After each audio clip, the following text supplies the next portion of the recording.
Merci Jean-François. On est de retour avec nul autre que Pierre-Paul Bézile, Lacasse de Lacasse et Associés. Encore une fois, on va parler finances, on va parler de différents dossiers. Bonjour Pierre-Paul. Bonjour Denis. Pierre-Paul, aujourd'hui, on va s'adresser aux hommes d'affaires, aux gens qui sont en société, qui travaillent à gagner leur vie. On peut parler à ce niveau-là de travailleurs autonomes, de gens qui ont des business. On va parler de société, puis on va essayer de décortiquer un peu comment qu'on gère la trésorerie, l'inventaire monétaire, comment qu'on fait de l'argent en société, mais surtout, comment qu'on gère cet argent-là pour être confortable.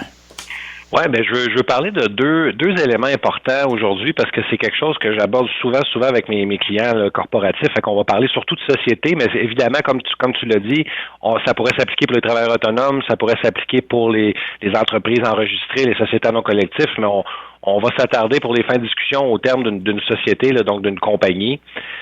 Les deux éléments que je veux parler aujourd'hui, c'est l'importance de calculer puis d'être au courant de notre actif net, puis le flux de trésorerie, le cash flow, le fameux budget de caisse de l'entreprise. Bon, j'aimerais qu'on commence par une chose. La plupart des gens qui n'ont jamais touché une société, qui n'ont jamais travaillé en administration, ne savent pas ce que c'est ce dont on parle. Juste décortiquer vite fait ce qu'on devrait retrouver normalement lorsqu'on a une société au niveau de la comptabilité, les poches budgétaires. À quoi ça ressemble, ça, quand on fait de la comptabilité de société? De façon grossière, là. Oui, puis en même temps, les gens peuvent faire un parallèle parce que c'est la même chose pour l'individu, OK? Quand on parle d'un actif net puis qu'on parle de c'est quoi une société, on va parler principalement d'un bilan. Un bilan, dans le fond, un bilan financier, c'est quoi? C'est les actifs de la société, c'est les dettes de la société et puis c'est l'avoir des actionnaires, dans le fond. C'est composé de ces trois éléments-là. Donc, ça veut dire que tout ce que la société possède, ce que la société doit, puis l'espèce de valeur qui s'est créée dans l'entreprise. Donc, ça, c'est le bilan financier. Quand on parle d'actifs nets, c'est de ça qu'on va parler. Et ça, ben, les gens peuvent le faire dans leur vie. Parce que quand on parle d'actifs nets, là, une personne peut le faire et c'est important de le suivre. Puis on a parlé quand on parlait de Dave Ramsey, là, puis on parlait des différentes façons. Il faut calculer son actif net comme point de départ. Ben, c'est la même chose pour une entreprise. Et le deuxième élément, quand on parle de flux de trésorerie, de budget de caisse, ben, c'est le même élément que quand un individu fait son budget. Donc, on a des revenus, on a des dépenses, puis on arrive à la fin avec un bénéfice. Donc ça, c'est l'état des résultats qui nous donne ça. Et plus spécifiquement, quand on parle de flux de trésorerie, on parle un état des résultats modifié pour être en cash. Parce que quand on parle de comptabilité, un état des résultats, c'est des revenus, des dépenses, puis ça vient avec un paquet de règles comptables. Qu'est-ce qu'on capitalise, qu'est-ce qu'on passe à dépense. C'est pas de ça que je veux qu'on parle aujourd'hui. Quand on parle de flux de trésorerie, là, on parle de comment l'argent bouge dans une société. Et c'est ça qui est intéressant pour un individu, puis c'est ça qui est intéressant aussi pour une société, plus qu'un bénéfice qui est un bénéfice comptable, là. Est-ce qu'on parle à ce moment-là de l'argent qui va d'un salaire, l'argent qui va pour les achats d'investissement, etc., etc.? C'est cet argent-là qu'on parle. On parle de tout ça. Okay. Tout ce qui bouge. Donc, tous les revenus, toutes les dépenses, à la fin, ça nous donne un bénéfice, puis ce bénéfice-là peut être réparti, peut être investi dans l'entreprise ou peut être réparti aux actionnaires. Donc, c'est le même principe qu'un individu. Hein. Quand on a des revenus, moins nos dépenses, à la fin, on peut le réinvestir, ça voudrait dire le placer pour faire des rendements, puis l'individu peut décider de le prendre puis de le dépenser. Donc, c'est le même principe pour une société. Fait que là, on va revenir à la partie bilan, qui est l'actif net. Bon, l'actif neuf, ça c'est vraiment très large. Là, on prend ce qu'il peut y avoir dans le compte de banque, mais on prend aussi ce qu'on a en possession. Ça, c'est important. Oui, ben les actifs, hein, c'est l'argent dans le compte de banque, comme tu as dit, c'est les comptes à recevoir. Donc, les clients qu'on a vendus des choses, ben ils nous doivent nous payer. Donc, souvent, il y a un délai entre le moment où on vend et le moment où on encaisse. Fait que ça, c'est les comptes à recevoir. On a nos stocks, notre inventaire. On a nos équipements. Dans certains cas, on peut avoir des immobilisations, donc des immeubles, des terrains, ce genre de choses-là. On peut avoir des placements. Tout ce qu'on possède, c'est un actif.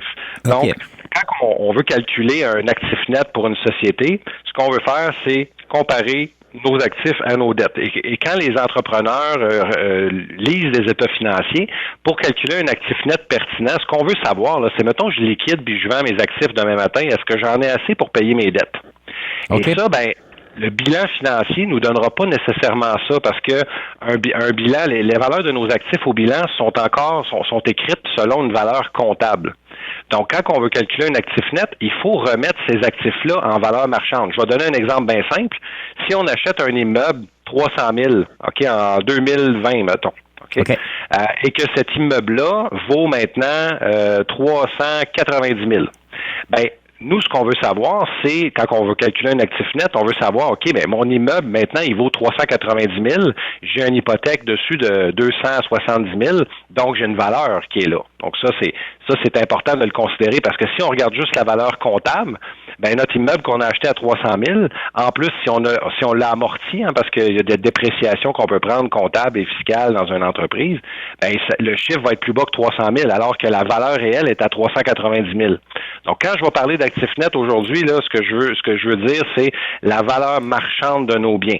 Fait qu'il y a des valeurs qui sont plus basses que ce qui est écrit dans les états financiers et il y a des valeurs qui sont plus hautes. Puis quand on veut se calculer un actif net pour savoir comment notre entreprise vaut, ben on veut prendre ces actifs-là puis on veut les mettre à la juste valeur marchande. Fait qu'un compte client, un compte à recevoir, il est probablement à la juste valeur marchande, à moins qu'on ait des mauvaises créances, qu'il y a des gens qui nous payent pas.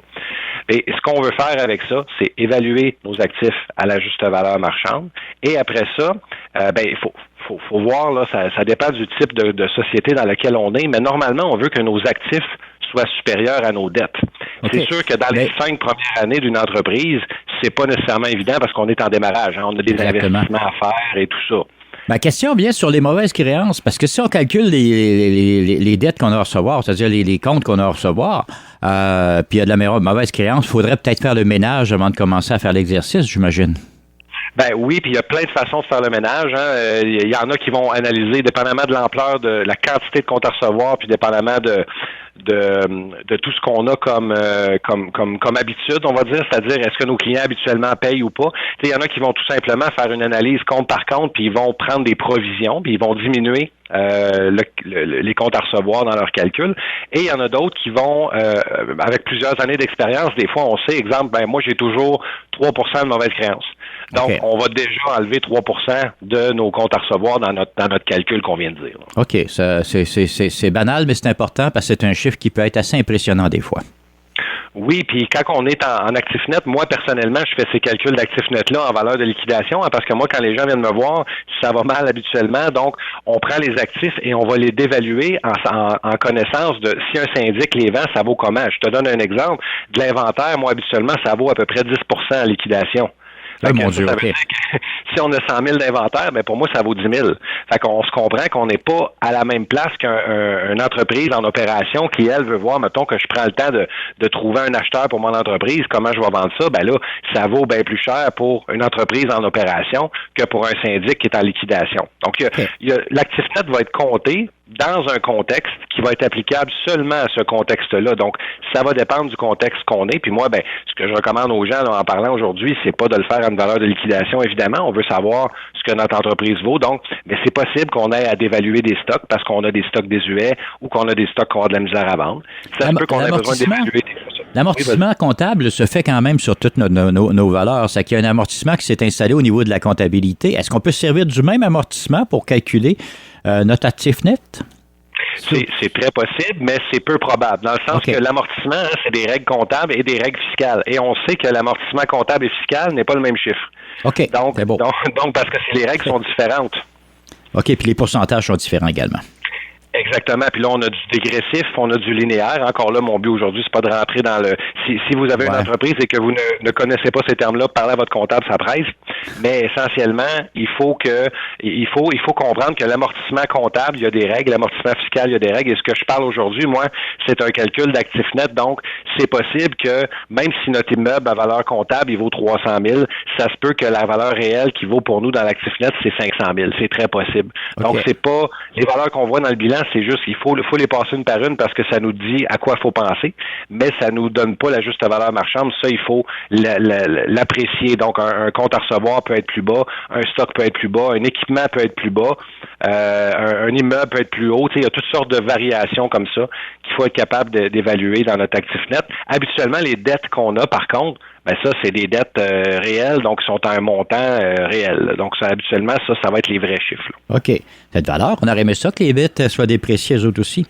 Ça marche pas de même. Ça, OK. Ça, c'est rare que ça marche de même, à moins d'avoir, des fois, les gens vont avoir des ententes pour radier des parties de dette, mais souvent, ça va être quand ça va mal et c'est pas fréquent qu'on va être capable de radier de la dette, sauf dans un contexte avec moi de redressement financier dans lequel on va faire des offres aux créanciers. Et justement, qu'est-ce qu'on fait, c'est que moi, je vais calculer un actif net et si la société a plus de dettes que d'actifs, ben là, on va être capable de dire, OK, ça va nous permettre de faire une offre aux créanciers qui va être inférieure à la valeur de leur dette parce que on est capable de leur démontrer que s'il y a une liquidation, ils vont perdre l'argent, ils vont récupérer, exemple, 5% de leur mise de l'argent qu'on leur doit, alors que si on leur fait une offre sur, exemple, 5 ans, de les payer à 20, 25, 30 parce qu'on a une capacité, mais on n'a pas une capacité de payer 100 des dettes, ben là, c'est là que moi, l'actif net, je vais l'utiliser pour expliquer aux créanciers, aux fournisseurs, aux prêteurs qu'on peut pas vous payer à 100 Par contre, si vous êtes intelligent et patient, on est capable de vous payer à 20, 25, 30 dépendamment